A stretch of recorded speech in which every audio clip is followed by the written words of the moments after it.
आज प्रभु की कृपा से हम रोड में जा रहे थे और ऐसे ऐसे और याद किए कि हे प्रभु, अब तो ऐसी स्थिति में हैं और वहाँ पर जहाँ स्थिति आ गई कि अब हमको चारों तरफ से घिर गए हैं और बचेंगे नहीं, गिर जाएंगे या चोट लग जाएगी, लेकिन वहाँ भी बच गए। आंखें बंद हो गई, ऐसी स्थिति आई और गाड़ी से ठुक गए सीधे, लेकिन फिर भी प्रभु की कृपा से वो बच गए। और अनुभव लोग किए कि 108 पाठ करके और जैसे प्रबल जो है उनकी शक्ति अंदर से प्राप्त होती है, तो इंटरव्यू वगैरह में कई लोग जो है फेल हो रहे थे, उनको केवल बताया गया कि आप स्वयं जो है पाठ कीजिए, और पाठ करके गए और इंटरव्यू में उनको अपना आत्मबल जब प्राप्त हुआ तो उस आत्मबल के माध्यम से उन्होंने उसको इंटरव्यू को क्वालिफाई किया, उस साक्षात्कार में सफल हुए। राम दूत हैं सबके प्यारे, दीन दुखी के हैं रखवारे, दीन दुखी के हैं रखवारे। कहते हैं वेद पुराण हो कहते हैं वेद पुराण हो, कोई दिल से पुकारे। कहते हैं वेद पुराण हो कहते हैं वेद पुराण हो, कोई दिल से पुकारे।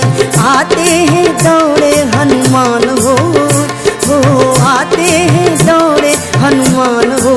जय सिया राम। सब सुख लहे तुम्हारी सरना, तुम रक्षक काहू को डरना। हनुमान जी की प्रसन्नता से इस जीवन में सब संभव हो जाता है। और इस वक्त हम मेरठ रोड सिंघानी चुंगी जो गाज़ियाबाद का है, यहाँ पे उपस्थित हैं और हमारे सामने हनुमान जी साक्षात यहाँ विराजमान हैं और हनुमान जी की महिमा बताने के लिए पूज्य पंडित जी हैं। स्वागत है आपका। जय सिया राम। पंडित जी, चूँकि हनुमान जी तो कलयुग के साक्षात देव हैं, भक्त अगर हनुमान जी की आराधना करें तो क्या उनके सकल मनोरथ पूरे हो जाते हैं, सभी संकटों का नाश हो जाता है? बिल्कुल, उसमें कोई संशय नहीं। हनुमान जी के प्रसन्न करने के लिए बस भगवान राम का गुणगान करें और हनुमान जी की जैसी भक्ति थी ऐसे भक्ति भाव से रहें तो निश्चय ही हनुमान जी प्रसन्न हो जाते हैं। हनुमान चालीसा से ही कितने संकट दूर हो जाते हैं। सब सुख लहाए तुम्हारी सरना, तुम रक्षक काहू को डरना। तो हनुमान जी के जो एक एक चौपाई हैं, चाहे वो हनुमान चालीसा हो या सुंदरकांड हो, सभी मंत्रमय हैं और जिसको जिस हिसाब से जिस सुविधा के लिए चाहिए उसमें सभी संपुट हैं। जैसे किसी के संकट निवारण के लिए, रोग निवारण के लिए, तो नाना प्रकार के जो है लोग अनुष्ठान करते हैं। सुंदरकांड से और हनुमान चालीसा से ही अनेकों जो है कष्ट दूर हो जाते हैं।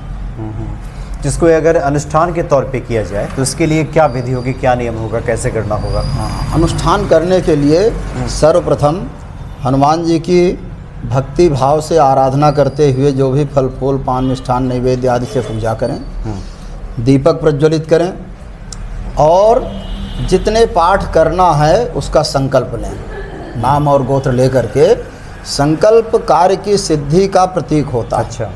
तो सर्वप्रथम संकल्प लेना आवश्यक है कि हम 108 पाठ करेंगे या 51 करेंगे, तो उसके आधार पर और उतना फिर पूर्ति करें तो निश्चय ही उस कार्य की सिद्धि प्राप्त होती है।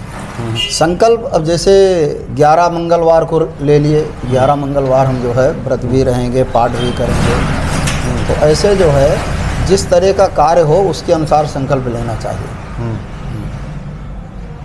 जैसे किसी को रोग आदि निवारण के लिए होता है तो नासय रोग हरे सब पीरा, जपत निरंतर हनुमत वीरा, तो ये संपुट लगाएं और संपुट लगा करके पाठ करें। तो उसके आधार पर निश्चय ही हनुमान जी भक्तों पर कृपा करते हैं। और हनुमान जी हम आप जैसे भक्ति पर लग जाएं तो ऐसे हनुमान जी भी विनय करते हैं भगवान साक्षात जो है भगवान श्री राम से। तो वो भी एक भक्त हैं जी। तो भक्त ही जो है भगवान से मिलाने का कार्य कर सकते हैं और भक्त ही भगवान से विनती करके संकटों का निवारण करवा सकते हैं। जिस प्रकार से हम लोग अनुष्ठान पूजा आदि करते हैं तो हम लोग विनती करते हैं कि हे प्रभु, हमारे अमुक भक्त को ये कष्ट है, तो उनके कष्ट के निवारण के लिए आप जो है कृपा करें। तो ऐसे ही हनुमान जी हैं, वो भगवान श्री राम से ऐसा अभय वर प्राप्त किए हुए हैं कि कि उसके आधार पर वो जो है भक्तों के कष्टों को दूर करते हैं। यानी भक्त 11 दिन, 21 दिन, 41 दिन, 41 दिन तो पूरा अनुष्ठान हो ही गया। सबसे जो है उत्तम वही है 41 दिन का अनुष्ठान जिसने कर लिया तो अनुष्ठान नहीं, वो सिद्धि जैसे प्राप्त हो जाती है। अच्छा, हाँ, 41 दिन में तो हनुमान जी अष्ट सिद्धि नवनिधि के दाता, असबर दीन जानकी माता, जानकी माता ने उनको जो है वरदान दिया है। तो जैसे आपको कोई वस्तु प्राप्त हुई, अब ये वस्तुएं आपको प्राप्त हुई, हनुमान जी की भक्ति प्राप्त हुई, आप उसको हर जगह बांटने के लिए चल दिए, तो ऐसे ही जब होगा किसी के पास तभी तो वो देगा। तो ऐसे ही हनुमान जी अष्ट सिद्धि नवनिधि के दाता हैं। तो 41 दिनों का जो ये अनुष्ठान है, तो व्यक्ति जैसे आपने कहा कि जो समस्या है उसका संपुट हनुमान चालीसा से उठा करके लगाए। भक्तों को पता भी है कि संपुट उस चौपाई को पहले और बाद में लगाया जाता है, प्रत्येक चौपाई के शुरू में और आखिर में। और इसमें हनुमान चालीसा के कितने पाठ करने की आवश्यकता होती है? आपका अनुभव जो आपने कराया हो, जिसका आपने फलाफल देखा हो, इसमें आपके अनुभव के अनुसार कितने की आवश्यकता रहती है, कितना करना चाहिए भक्त? कम से कम 108 पाठ प्रतिदिन। अच्छा।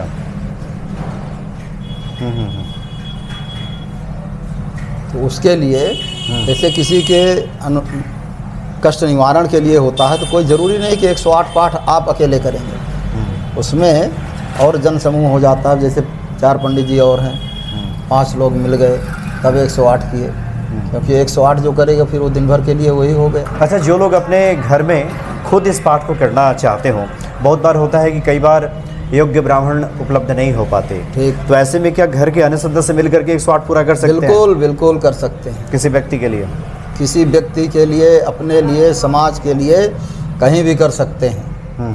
और पूरी छूट है हनुमान चालीसा जो है पढ़ने के लिए, कहीं भी बैठकर कैसे भी, और वहाँ कोई प्रतिबंध नहीं है भाई, वो तो स्वयं भक्त हैं भगवान के।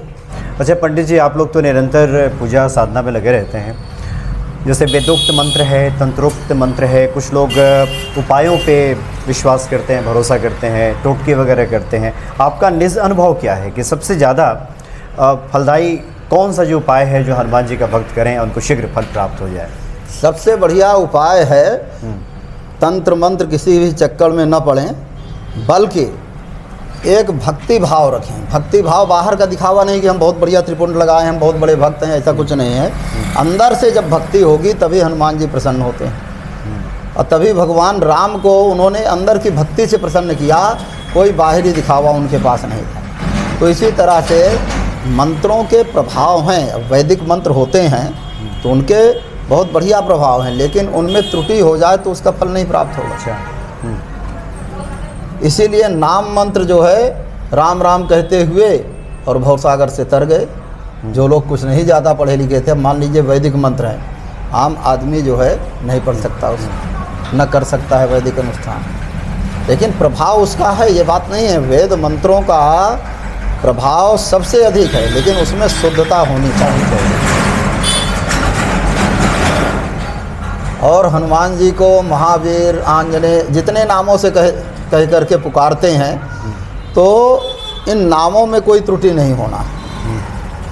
तो इसलिए हनुमान चालीसा है, सुंदरकांड है, अब वाल्मीकि रामायण का भी सुंदरकांड है, उसमें भी संपुट लगा करके किया जाता है, लेकिन वो क्लिष्ट है। उसमें सुबह से शाम तक जो स्पीड वाला है, जब वो पढ़ेगा तब जाके 70 सर्ग पूरे होंगे।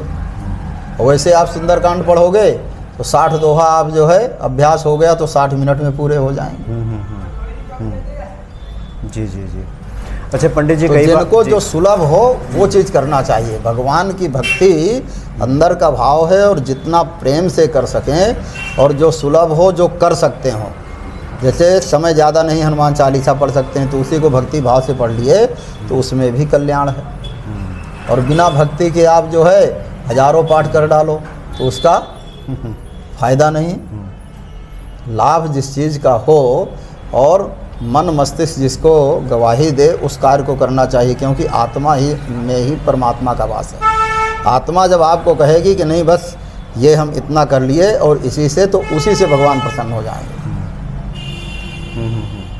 यानी जिसको मन मस्तिष्क स्वीकार करे बिल्कुल। और जिसमें भाव की प्रबलता हो, बिल्कुल। दृढ़ता रहे, हाँ। उस पाठ को करेंगे तो शीघ्र फलदायी होगा।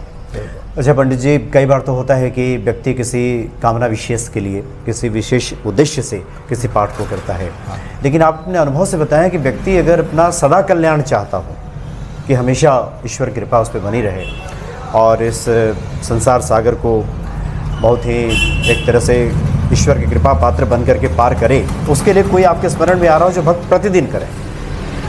हाँ, भक्त जो है निष्काम भाव से प्रतिदिन जो है भगवान का जो भजन करता है, उसको सकाम बनने की आवश्यकता ही नहीं। जैसे मान लीजिए किसी चीज़ की हमने याचना की और हमसे पहले लोग उस पर याचना किए हुए हैं, सैकड़ों लोगों ने उस चीज़ को मांग रखा है, तो हमारा नंबर जब आएगा तभी तो हमें प्राप्त होगा। तो इसलिए निष्काम भाव से करने से यह है कि भगवान को हर समय स्थिति का पता है, किस समय भक्त को क्या चाहिए, तो उनसे हमें मांगने की आवश्यकता नहीं कि हमको इस समय ये चाहिए। भाई वो तो सर्वज्ञ हैं, सब जानते हैं जब जाड़ा आएगा तो इस समय गर्म वस्त्र की आवश्यकता है। इस प्रकार से भगवान के पास सकाम पूजा नहीं, निष्काम पूजा अगर करता है भक्त, तो वो भक्ति भाव से इस भवसागर से तर सकता है, इसमें दो राय नहीं है, जो शास्त्रों का भी निचोड़ है। और आपने अनुभव भी किया होगा कि हम अभी मांगे तुरंत ये चीज़ मिल जाए, नहीं मिलेगी, लेकिन समय आने पर वही वस्तु मिल जाएगी। तो इस तरह से जब भगवान के प्रति भाव होंगे तभी जो है हम उसको प्राप्त कर सकते हैं। जी जी जी।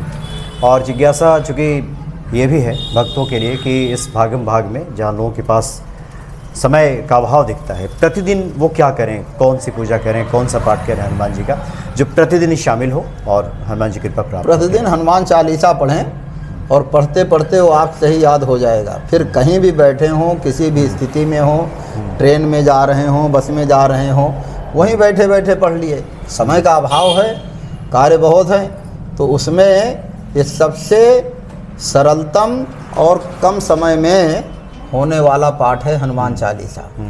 एक दिन में तो किसी को नहीं याद होगा, लेकिन रोज पढ़ते पढ़ते वो आपसे ही याद हो जाएगा।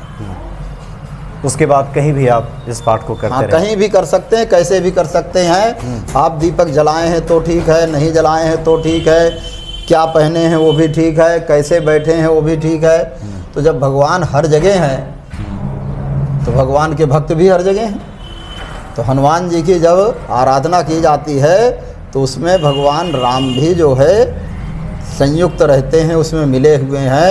हनुमान जी कभी भी भगवान से अलग नहीं अलग। जी जी, बहुत बहुत धन्यवाद आपका। जय सिया राम। जय सिया राम।